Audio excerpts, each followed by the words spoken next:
ఈ ప్రపంచము ఎప్పుడు పుట్టిందో చెప్పగలరా? చెప్పవచ్చు.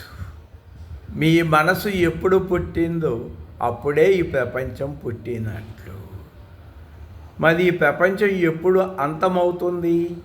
మీ మనస్సు అంతమైనప్పుడు, ఆగిపోయినప్పుడు ప్రపంచం అంతమవుతుంది. అంటే మెలకువలో మీ మనసు పుట్టింది, ప్రపంచం కనిపిస్తుంది.